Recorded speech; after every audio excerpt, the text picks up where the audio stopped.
Hey up guys, today we're going to talk about how cylinder heads work and the ins and outs of a basic 4-stroke V-twin cylinder head. This particular one is from a VTR Firestorm 1000 cc.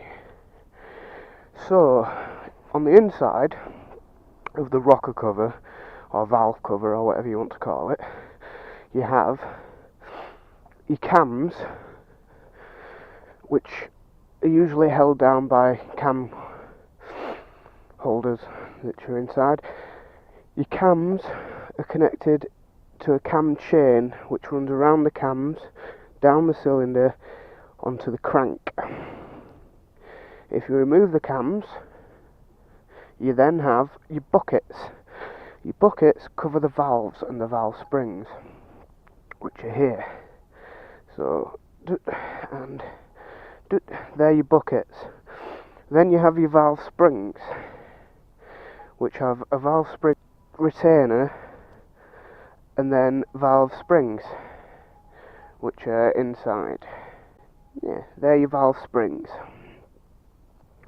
Your valve springs compress underneath the buckets and go onto the valves. The valves go into the valve guides. Don't know if you can see that. This is what a valve looks like. These are exhaust valves. This is 2 exhaust valves, and that's what exhaust valves look like. So underneath all of that, that's what you have. So if we throw this all together and put the retainer back in and the buckets back on,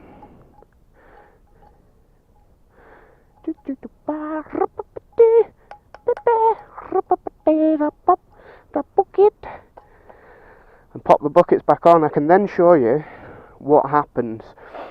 So for argument's sake, let's say this is a full cylinder.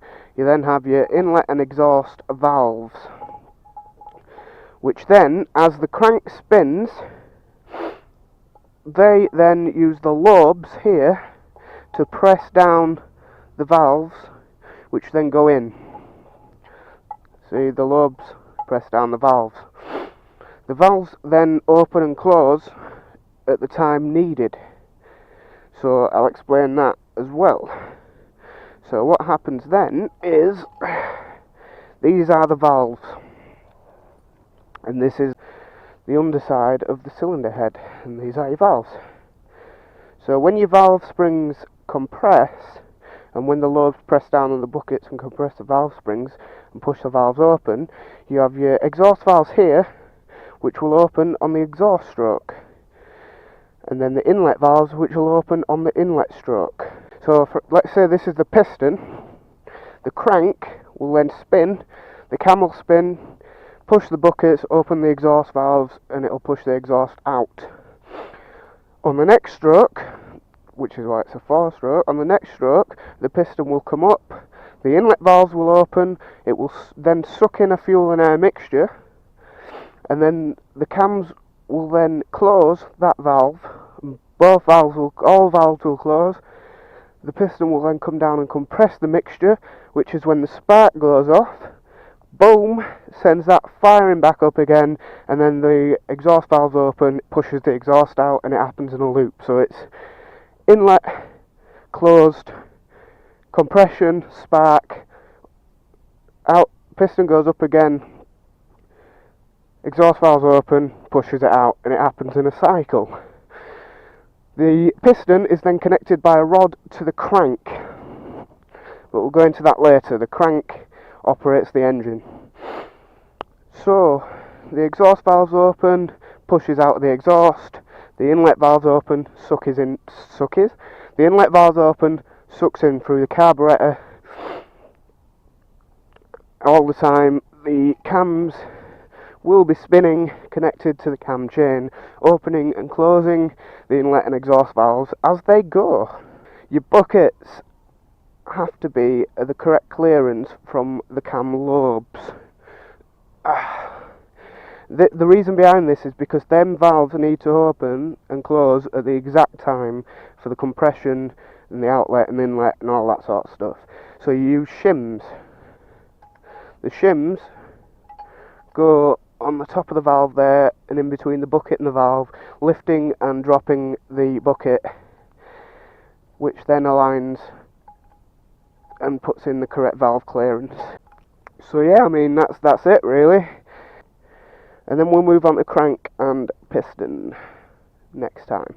As it just so happens, this particular cylinder head is naffed, and I'll explain why. While I explain that, I'll also explain sort of the ins and outs of what goes on with it and why the timing has to be correct.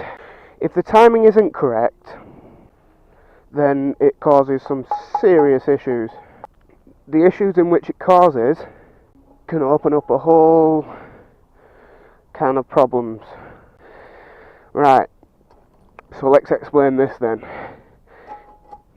If your clearances are out, or if the cams which sit on the cam chain here, which push down the valves, like so, boop, boop, boop, if that moves and they're sat anywhere but where they should be, so if they're sat like that for whatever reason, the piston will then come up as the valves are open, and the valves will continue to be open when the piston gets to the top. The piston sits there when it's at the top, therefore the valves, which by this point are open, are sat here somewhere. Then the piston hits them and then they bend, which then causes what's commonly known as dropped or bent valves. Bent valves look like that, which ain't pretty. Bent valves will basically mean a full strip down, usually a full new cylinder head. In this case it's just the valve guides. I mean, either way, even if the valve guides go, you've still got the new valves, you've still got the new buckets, the new springs and the new guides, and then they have to be put in by a professional, and the cost just racks up, and by that point you might as well get a new cylinder head, which is what's going to happen with this one. And then these will be kept as spares.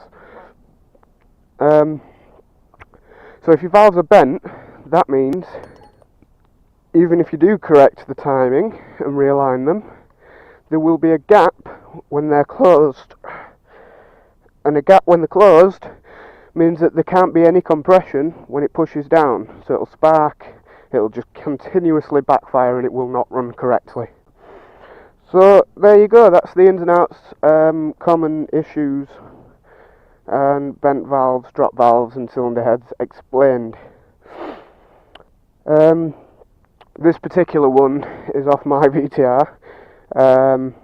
It will be off the road for a while because I am currently skint and can't afford to get it sorted. I will be doing the work myself, which will save me a few hundred, but it's still going to cost me around £200 to get it sorted, and considering I have no monies whatsoever, it won't be getting sorted until sometime next year maybe.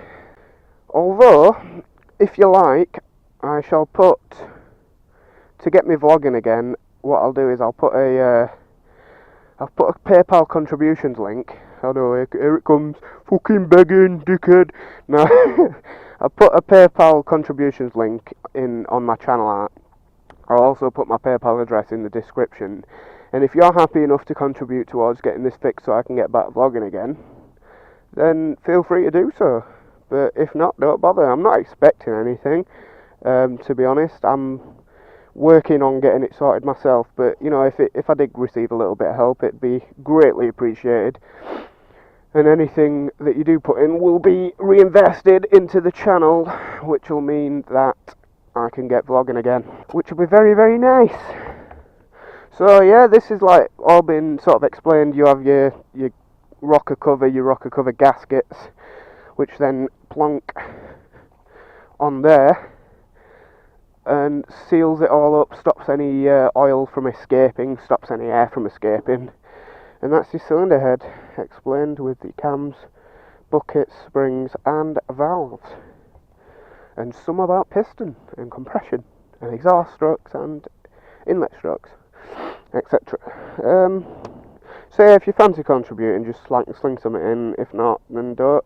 I'll be nice.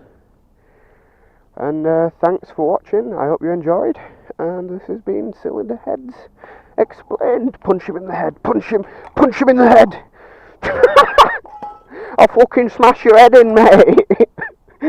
Oh, peace out. Pew.